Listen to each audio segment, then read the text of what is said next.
Assalamualaikum warahmatullahi wabarakatuh.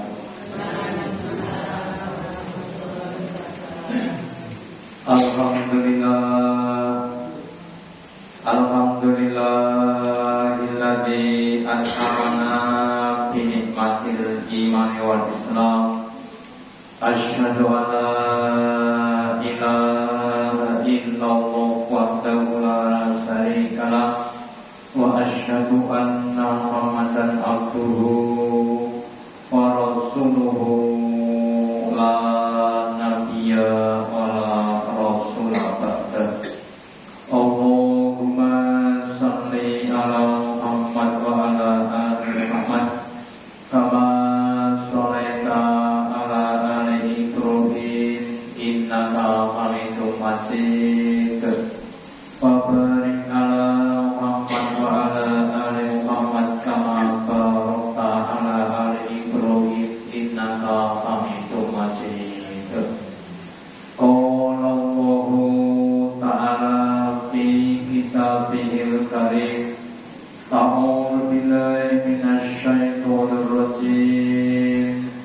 Ya ayyuhalladzina amanu ittaqullaha haqqa tuqatih wa la tamutunna illa wa antum muslimun. Wa qala Rasulullah sallallahu alaihi wasallam idamul jazai ma'a idamil bala. Bapak Ibu hadirin yang dirahmati Allah yang pertama dan utama, marilah kita selalu meningkatkan, menambahi kesyukuran kita, keimanan dan ketakwaan kita kepada Allah Ta'ala dengan menjalankan perintah-perintahnya dan menjauhi larangan-larangannya.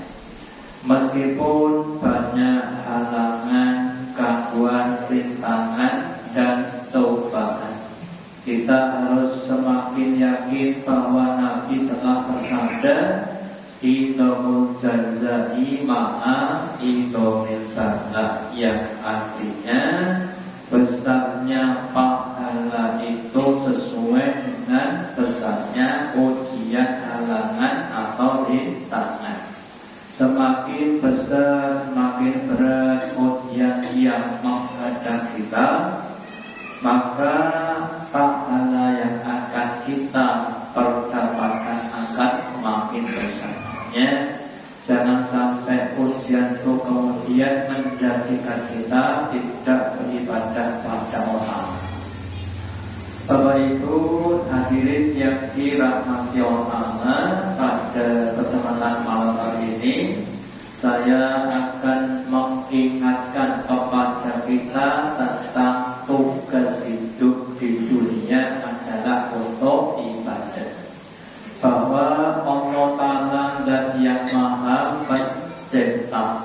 menciptakan makhluk-makhluk yang jumlahnya, jenisnya berbeda-beda, bermacam-macam. Ada jin, ada manusia, ada binatang, tumbuhan, malaikat, benda-benda mati, gunung, dan lain sebagainya. Semuanya mempunyai tugas masing-masing. Nah, di antara tugas hidup kita adalah untuk beribadah kepada Allah Ta'ala. Sesuatu yang berfungsi atau bekerja sesuai dengan fungsinya, tugasnya akan mendapatkan manfaat. Contohnya kacamata. Kacamata itu kalau diletakkan di mata akan bermanfaat, tapi kalau diletakkan dalam saku ya tidak ada manfaat. HP itu kalau digunakan untuk berkomunikasi akan bermanfaat, tapi kalau untuk mencampur ya tidak manfaat. Makanya supaya kita menjadi makhluk yang bermanfaat, mari kita menjalani sesuai dengan tugas kita, yaitu untuk ibadah kepada Allah Ta'ala. Kita awali dari firman Allah Ta'ala di surat An-Dariyat, surat yang ke-51 ayat yang ke-56 yang berbunyi, wa ma khalaqtul jinna wal insa illa liya'budun. Dan tidaklah kami Allah Ta'ala menciptakan jin dan manusia kecuali untuk beribadah kepadaku, kepada Allah. Allah ciptakan manusia dari tanah, Allah ciptakan jin dari api. Yang keduanya disebut makhluk mukallaf, makhluk yang diberi beban ibadah kepada Allah. Maka barang siapa, entah itu jin entah manusia, yang mau untuk beribadah kepada Allah, berarti dia adalah akan menjadi makhluk yang mulia. Sebaliknya yang tidak mau beribadah akan menjadi makhluk-makhluk yang terhina. Makanya mari kita semuanya berusaha untuk menjadi makhluk-makhluk yang mulia dengan menetapi tugas kita untuk ibadah kepada Allah Ta'ala. Kemudian yang juga perlu diluruskan, sebagian orang beranggapan bahwa yang namanya ibadah itu cuma sholat, cuma puasa, cuma zikir, ya. Sehingga ketika diingatkan untuk beribadah, sosok dia membantah. Lah wong jur sholat, poso, zikir kapan kerjone, kapan anggone becik tonggo, kapan anggone bakti wong tuwa, ya. Nah padahal Bapak Ibu, kalau di dalam Islam yang namanya ibadah itu ada dua macam. Apa itu? Yang pertama ibadah ubudiyah, ibadah yang berhubungan dengan pemujaan, penyembahan, penyanjungan kepada Allah. Contohnya sholat. Kita sholat sejak pertama kali takbiratul ihram Allahu Akbar sampai salam, itu isinya apa? Ya isinya doa, isinya penyanjungan kepada Allah, alhamdulillahirabbil alamin dan lain sebagainya. Termasuk zikir dengan mengucapkan kalimat thayyibah, tasbih, tahmid, takbir, tahlil, istighfar. Subhanallah itu artinya Allah Maha Suci. Allah Akbar artinya Allah Maha Besar. Isinya sanjungan-sanjungan, pemujaan pangalembono kepada Allah. Itu yang pertama, ibadah ubudiyah yang biasanya waktunya, caranya sudah ditentukan oleh Allah dan Rasulnya. Yang kedua ibadah muamalah, ibadah yang berhubungan dengan kehidupan kita sehari-hari, makan, minum, keberatan, tidur, berkeluarga, bertetangga, berbakti pada orang tua, bekerja dan lain sebagainya.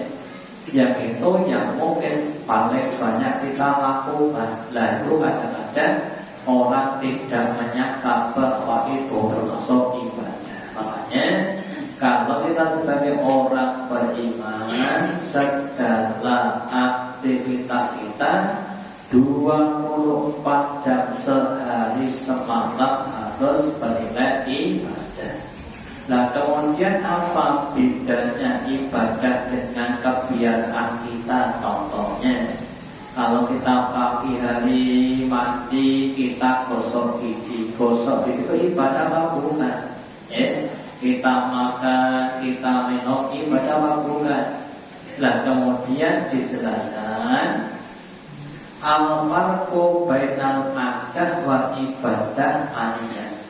Perbedaan antara adat, kebiasaan, dengan ibadah itu terletak pada niatnya. Apa niat kita ketika mandi gosok gigi? Oh, niatnya biar bersih, biar sehat, maka nggak dapat pahala. Ya. Tapi kalau niatnya kita ibadah, oh mandi itu termasuk toharoh bersuci, diajarkan dalam Islam, maka mandi kita bernilai ibadah.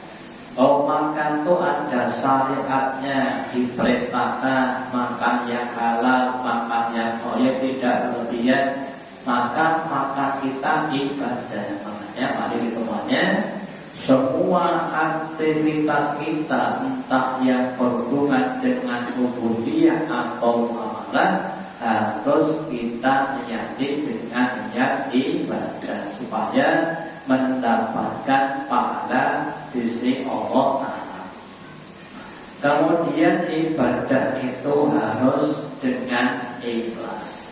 Ikhlas itu apa? Ikhlas itu murni. Murni itu tidak ada campuran.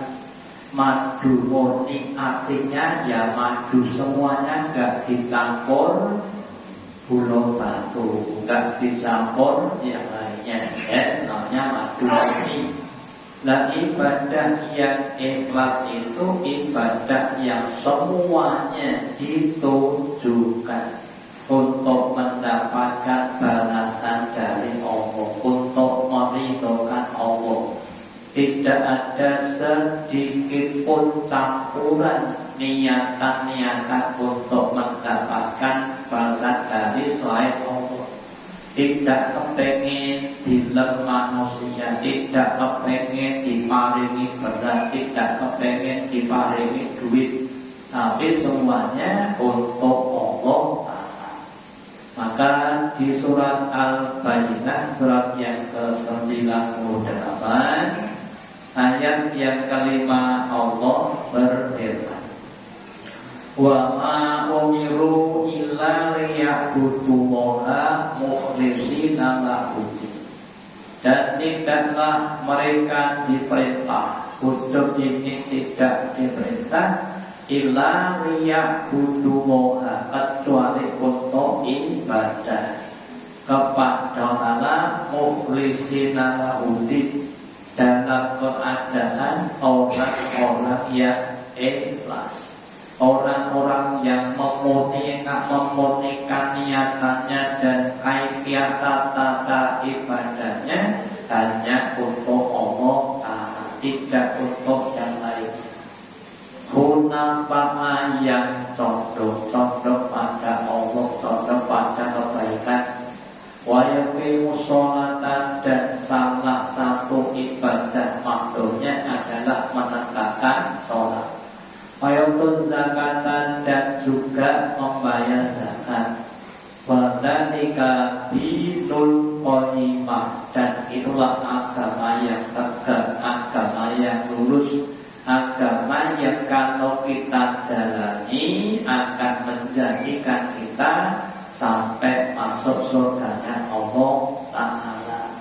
Bukan agama kawin-kawin, agama kawin, agama palsu, agama yang ketoknya agama ini banyak sekali orang masuk ke neraka.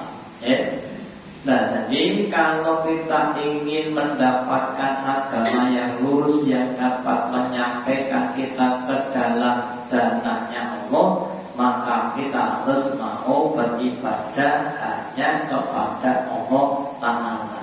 Tidak ada campuran sedikit pun.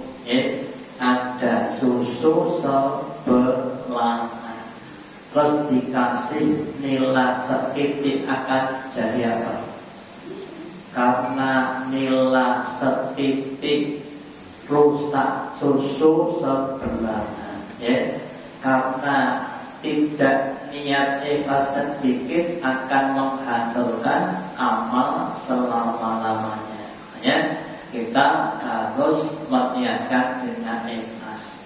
Nah, kalau nggak ikhlas bagaimana? Kalau nggak ikhlas ya diikhlas-ikhlaskan. Caranya bagaimana? Caranya ketika kita dulu kecil, masih kecil, makan kan juga belum bisa. Loh kok sekarang jadi bisa? Kenapa sebabnya? Ya sebabnya diulang-ulang. Kadang ada orang yang daripada saya sholat gak ikhlas lebih baik tidak sholat. Itu bukan itu lebih baik. Daripada sholat tidak ikhlas lebih baik sholat ikhlas.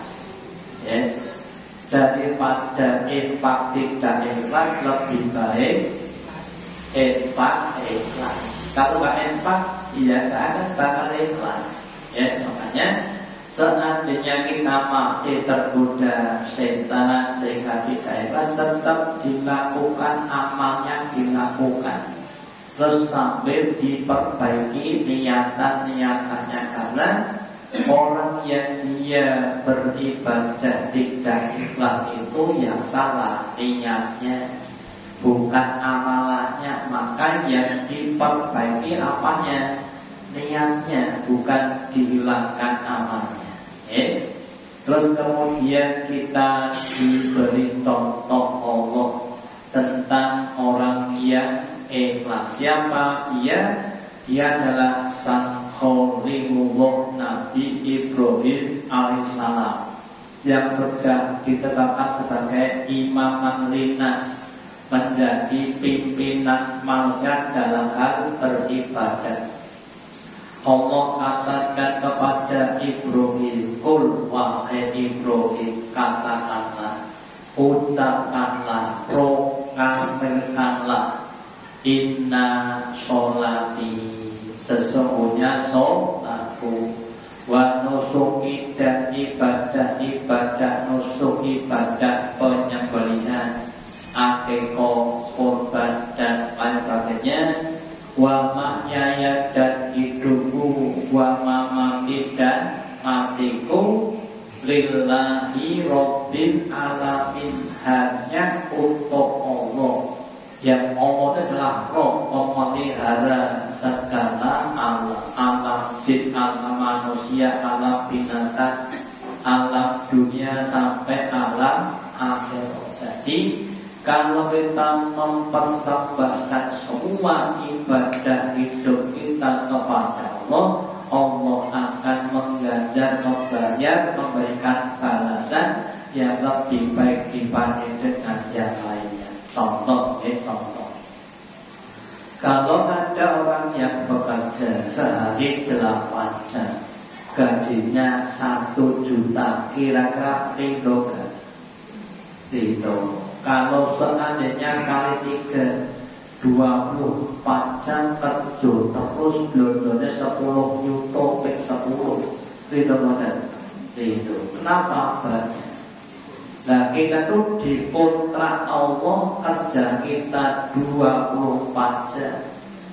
Tidur kita juga dimasukkan dalam ibadah. Makan kita, ngebelakang kita juga dimasukkan dalam ibadah kita. Apa enggak penak? Ya, kan penak sekali.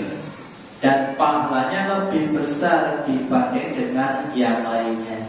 Ya, hanya monggo diniatkan pembaktian kita hanya untuk Allah Ta'ala, jangan untuk yang lainnya. Ada orang demi gengsi, demi gengsi itu mau berkorban apapun yang ada.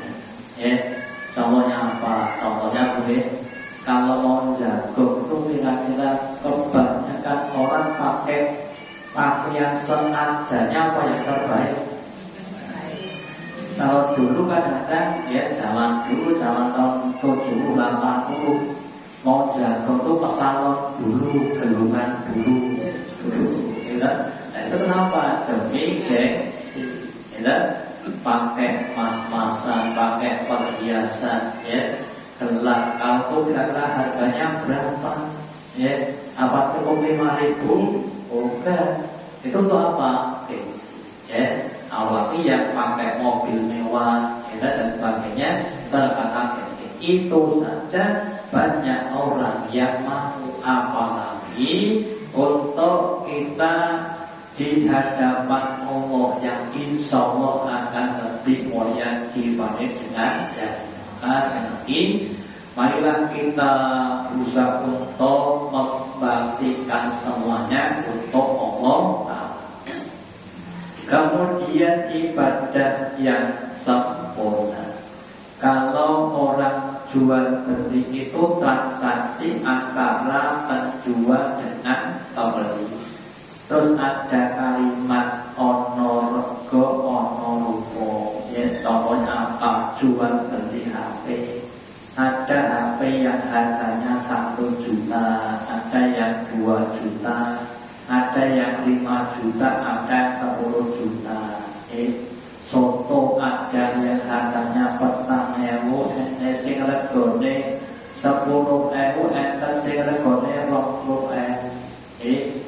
Lah sing soto 4.000 niku iwake jumlahe ora padha karo sing regane 20.000. Gimana? HP 5 juta kali HP 1 juta ya podo-podo HP tapi ya beda ya. Kameranya beda kok mau kalau sok persis kok aku resik. Nah, kan seperti itu. Ya. Dan demikian juga ibadah kita kepada Allah Ta'ala. Seberapa konsentrasi kita ketika ibadah kepada Allah Ta'ala. Ya, maka dalam hadis yang panjang yang berhubungan dengan Islam, iman dan ihsan, ketika malaikat Jibril bertanya kepada Allah tentang ihsan, mal ihsan, apakah ihsan itu? Kemudian Nabi menjawab, al ihsan anta udawaha ka'annaha ta'ala. Ihsan itu bahwasanya kamu beribadah kepada Allah seakan-akan kau melihat Allah. Ketika kita pas sholat Allahu Akbar, di depan kita siapa? Sajadah, apa tabir, apa tembok, apa makmum yang lain, apa Allah? Ya. Oh, di depan saya gambar. Nah, kadang-kadang ada yang pakai pakaian gambarnya di belakang tuh, ya. Sehingga aku mereka pas nganggu sarung gambarnya gajah duduk. Ya. Di cilik ini juga ketok. Nah, jadi kadang-kadang di depan kan gajah duduk pakai sarung. Ya. Nah, itu makanya kalau bisa kita hadirkan Allah di depan kita. Tidak cuma ketika sholat, tapi juga ketika tidak sholat. Ketika kita mau naik motor, kita di depan Allah, kita matur kepada Allah. Ya Allah, Allahumma sakhkhara lana hadza wa ma kunna lahu muqrinin. Saya enggak bisa menguasai motor saya ini kalau tidak engkau tundukkan untuk saya. Maka tundukkanlah motor ini untuk saya. Ketika kita mau naik motor, ketika kita mau makan, minimal ucapkan Bismillah ya Allah. Ini rezeki dari panjenengan. Bismillahirrahmanirrahim. Ketika kita mau mengantarkan anak kita sekolah juga begitu. Jadi kalau bisa seakan-akan kita itu melihat Allah di mana saja. Sekarang model ada namanya CCTV. Di masjid ini, di sekolah ini, di gedung ini ada CCTV. Hati-hati jangan berbuat sunnah. Jangan berbuat kriminal karena ada CCTV. Dan jadikan juga kita seakan-akan diawasi oleh CCTV-nya Allah. Ya. Nah, kalau kita sudah bisa begitu, kira-kira apakah kita berani untuk maksiat kepada Allah? Ya. Dulu pada saat kita ada suami istri yang boncengan dari barat ke timur. dari timur ada perempuan lain dari timur ke barat. Terus suami itu ngelirik perempuan lain, istrinya tidak tahu, tapi Allah tahu. Ya, istri yang dipuja itu nggak tahu, tapi Allah tahu. Maka ketika kita sudah sampai pada tataran ihsan, akan banyak berbuat kebaikan karena merasa diawasi Allah. Seorang suami yang mendapatkan mungkin pendapatan tambahan, istrinya tahu Pak dapat gajinya munggah loh, wasyuk ketok. Padahal baik kata, cuma istrinya nggak tahu, tapi Allah tahu. Ya makanya mari kita berusaha untuk semakin sempurna dalam ibadah kita. Kalau seandainya ketika kita sholat sejak takbir Allahu Akbar sampai salam, seandainya 10 menit sholat isya, kira-kira ingatnya kita kepada Allah berapa menit? 1 menit, apa 3 menit, 5, 7, atau 8, atau bahkan seluruhnya? Kalau berarti alhamdulillah sejak takbir sampai salam ingat kepada Allah. Tapi kalau belum ya usahakan. Yang masih di 3 menit berarti yang tidak ingat 7 menit, maka terus diperbaiki supaya menjadi lebih baik, lebih banyak dan lain sebagainya. Jadi berusaha kita semuanya dalam berbagai macam ibadah itu disempurnakan. Seperti juga Nabi Ibrahim alaihissalam ketika diperintah Allah dengan berbagai macam perintah-perintah amanah, beliau selalu menyempurnakan. Wa'idtala Ibrahim rabbuhu bi kalimatin fa'atamahu. Ketika Ibrahim itu diperintah Allah dengan berbagai macam perintah-perintah, diperintahkan untuk meninggalkan istri dan anaknya di lembah Mekah yang tandus selama 13 tahun. Yang ditinggal, diperintah untuk menyembelih anaknya semata wayang, ia disembelih. Itulah Ibrahim, demi cintanya kepada Allah Ta'ala, apapun yang dia punya dia korbankan. Maka kita sudah begitu, apapun yang kita punya harus kita korbankan demi cinta kita kepada Allah. Karena Allah dan yang Maha dan Rahim tidak akan memerintahkan kepada kita kecuali hal-hal yang bermanfaat kepada kita. Kemudian hubungan antara ibadah dengan rezeki. Tadi saya contohkan namanya orang jual beli.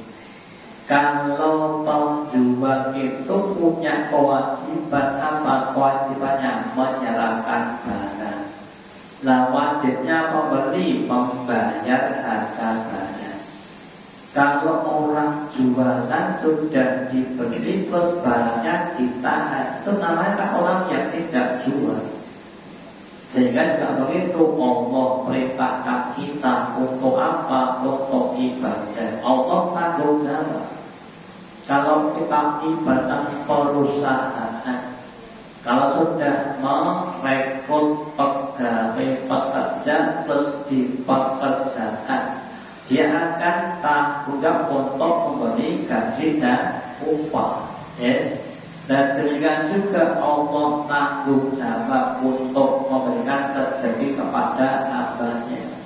Cuma kadang-kadang kalau pekerjanya keset, malas, terus akan dipotong gajinya. Demikian juga kalau kita itu nanti sedang dalam ibadah, maka gaji kita akan full, bahkan ditambah dengan bonus. Tapi kalau sering nggak masuk, ya malas-malesan, ya nanti kita akan dipotong kena plan. Dalam sebuah hadis qudsi Allah berfirman, Ya ibna Adam, wahai anak Adam, wahai manusia, tafarraq li ibadati, tuntaskan, maksimalkan, sempurnakan ibadahmu kepadaku. Kalau kamu bisa menyempurnakan ibadahmu kepadaku, amlaku sodoka bina, aku akan penuhi dadamu, hatimu dengan kekayaan. Maksud tupak kota, dan aku akan tutup pintu-pintu kefakiran kamu. Hatinya kaya, cukup dengan apa yang ada, ya tidak merasa miskin.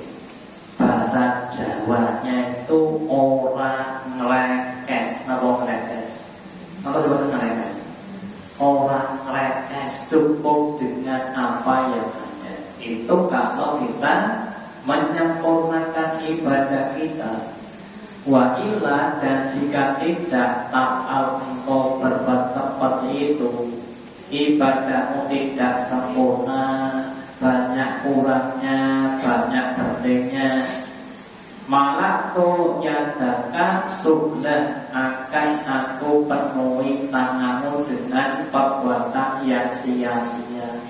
Pekerjaannya banyak, menyita waktu, melelahkan badan, tapi tidak ada manfaatnya. Saya kemarin pas lebaran silaturahmi ke tempat teman, dia cerita tutul jadi juragan Lombok. Kalau beliau itu sampai di Jawa Timur, sampai Lumajang, sampai Malang, sampai Kediri, jualannya laris banget. Yang itu lama. Jadi uangnya tuh beda. Tahu-tahu kita ya mampu, tapi kemudian kok tapi ini diutang utang. Nah itu boleh jadi namanya sholat begitu. Atau yang lainnya ya, bapaknya kerja dari sebelum subuh sampai habis isya. Ibunya juga begitu. Anaknya juga begitu, anak satu, bapak, ibu semuanya kerja, utangnya ya utang. Jadi ngerti. Namanya bapaknya dikurangi. Hati-hati. Walau aku tuh makroka, dan aku tidak tutup pintu kefakiran. Yang bapaknya kerja sebulan hanya 10 juta. Ibunya 8 juta, anaknya 5 juta, utangnya tambah utang. Kayak jadinya nanti, ya ada juga ya suami istri bekerja bank, gajinya besar, anaknya 1, yuk utangnya utang. Kayak digowo, ya itu namanya yang tidak bersalah. Atau yang saya silakan, yang laki-laki bapaknya itu pemborong bangunan, ibunya pegawai, anaknya 1, umur 19 kena ginjal, karena anaknya minumnya tuh tiap hari minuman berkarbonan, sprite, Fanta dan sebagainya, nggak pernah air putih. 19 tahun anak satu-satunya kena ginjal dan sebagainya. Itu namanya tidak berkah. Kenapa? Karena meninggalkan tugas ibadah kepada Allah. Makanya mari dengan hadis ini kita berusaha menekapi tugas kita. Nanti kalau kita ibadahnya semakin kuat, semakin maksimal, semakin sempurna, Allah mampu untuk mendatangkan rezeki min haitsu la yahtasib, dari arah yang tidak disangka-sangka. Lho bapaknya kerjane ya punya ngono, sasi 1 juta, anak 5 kok ya ora juta, malah ndak tau korban terus. Alhamdulillah. Kan min haitsu la yahtasib, dari arah yang tidak disangka-sangka. Jadi dari ini kita simpulkan ada hubungan antara rezeki dengan ibadah dengan rezeki. Jadi kalau kita kepengen rezeki kita lancar barokah, maka mari kita banyak untuk beribadah kepada Allah Ta'ala. Terus kemudian ibadah itu sebagai takarrub kepada Allah Ta'ala. Kalau dulu ya, ketika masih muda kita enten sing jenenge istilah apel. Apa apel? Ngapeli zane, ngapeli pacare. Demi cintanya apapun dia gunakan untuk pendekatan PDKT. Dan kita PDKT-nya kepada Allah dengan apa? Dengan ibadah. Dalam hadis qudsi Allah berfirman, Ana iddadoni abdi.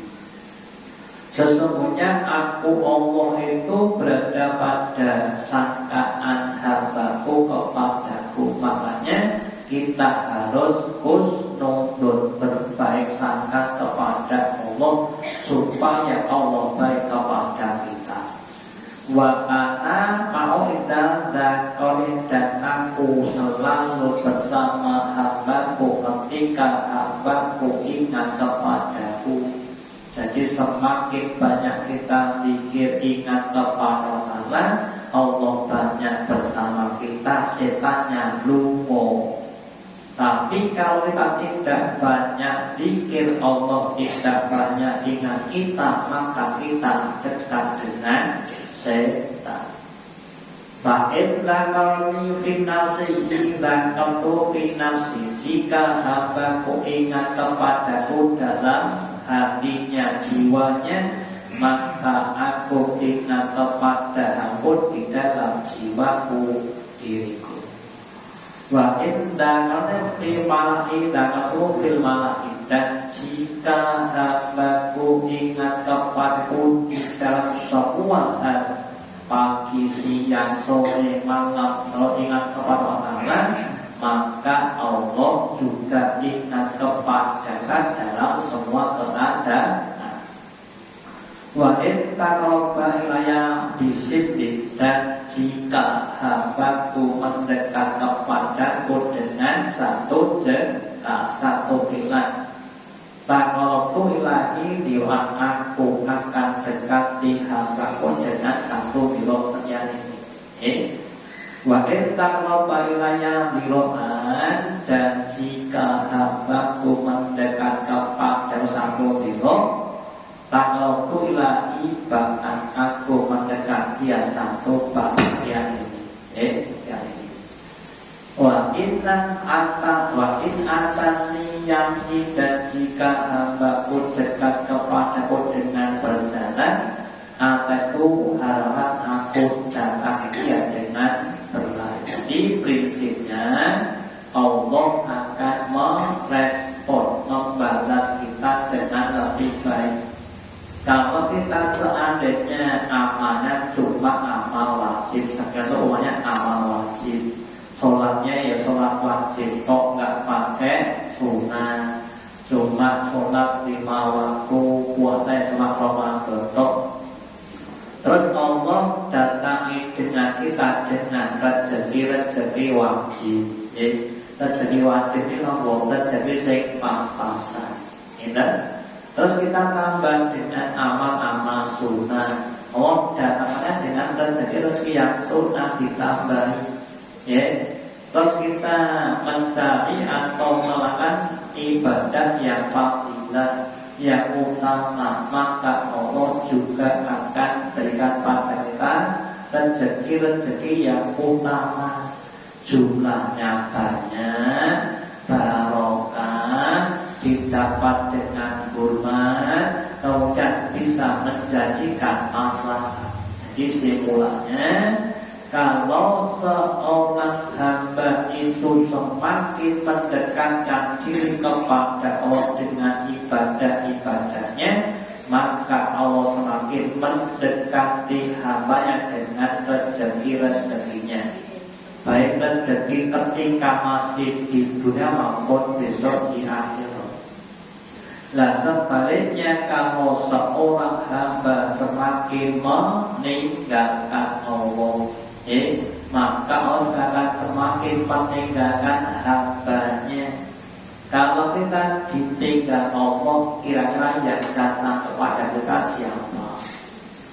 Siapa? Setan. Yang datang pada kita setan. Terus setan membisiki kita, mengganggu kita, ya, jangan akan jadi hambanya setan. Jadi simpulannya, yang pertama, untuk kita semakin sadar, ingat kembali bahwa tujuan hidup kita di dunia adalah untuk ibadah. Sehingga semua aktivitas kita, ucapan, perbuatan, baik yang berhubungan dengan ibadah, ubudiyah atau amalan, harus diniatkan untuk mencari keridhaan Allah. Kemudian berusaha untuk semakin menyempurnakan. Dan insya Allah, ya, kalau kita tidak menyempurnakan, Allah akan balas kepada kita di dunia dan di akhirat. Di dunia dengan memberikan rezeki yang mudah, di akhirat kita insya Allah akan dimasukkan ke dalam surga Allah yang penuh dengan berbagai macam kenikmatan. Mungkin karena terbatasnya waktu, itu yang dapat saya sampaikan. Semoga ada manfaatnya. Allahumma taqabbal minna innaka antas samiul alim wa tub 'alaina innaka antat tawwabur rahim. Kita akhiri dengan doa maghrib. Subhanallah wa bihamdika asyhadu an la ilaha illa anta astaghfiruka wa atubu ilaik. Wassalamualaikum warahmatullahi